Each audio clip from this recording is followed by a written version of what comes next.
A while back, I put out a video called Everything You Need to Know About Luma Mats, and to its credit, it's done pretty well. That being said, that video left out a pretty big piece of information: how to use Luma Mats in the Fusion page. Let's take a look.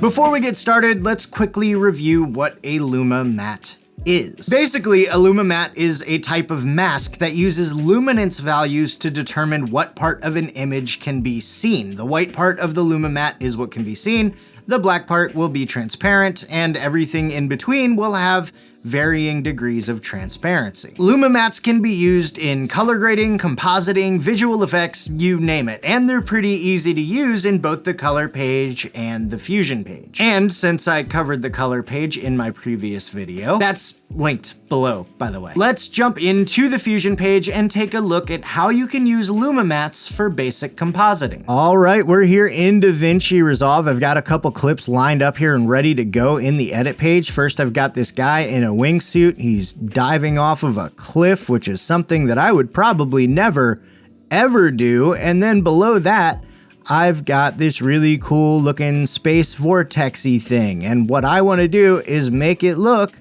like the guy in the wingsuit is flying through this space vortex. Now, in order to do that, I'm going to be using a Luma mat. I've got this Luma mat right here. Now, I created this right in Davinci Resolve. If you want to know how, I actually followed a tutorial by my friend Casey Ferris. It's a really simple tutorial, really easy to follow along with. I'll have it linked below. You should definitely check it out. But for now, what I'm going to do is I'm going to create a new Fusion clip out of these two clips. If you don't know how to do that, just select your clips, right click, go to new Fusion clip, and then with that Fusion clip selected and your playhead at the beginning, we'll move on to the Fusion page.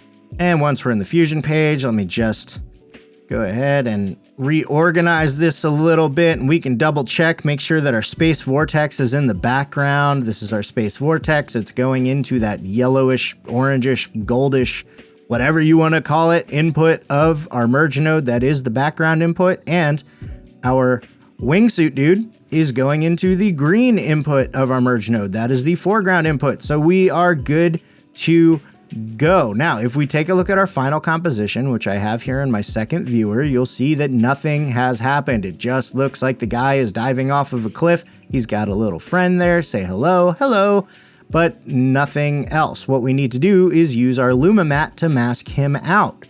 So let's go over to our media pool, and we're going to grab our Luma mat, bring it down into our node graph, and we'll connect it to the mask input. That's this blue input of our wingsuit clip.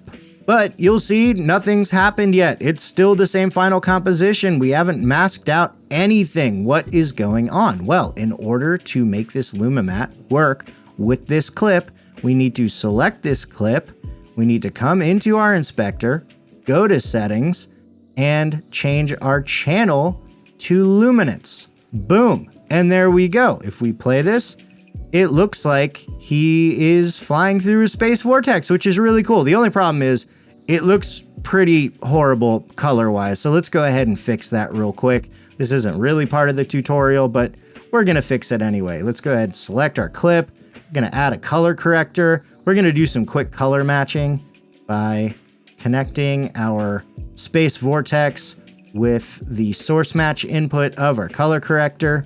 Then with our color corrector selected, we'll go into the inspector. We'll change our menu to histogram.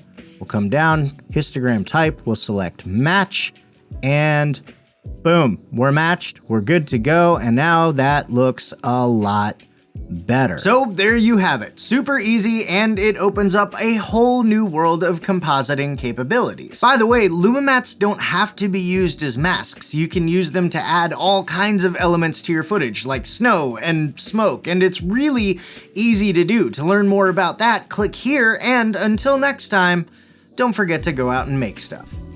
Thanks for watching.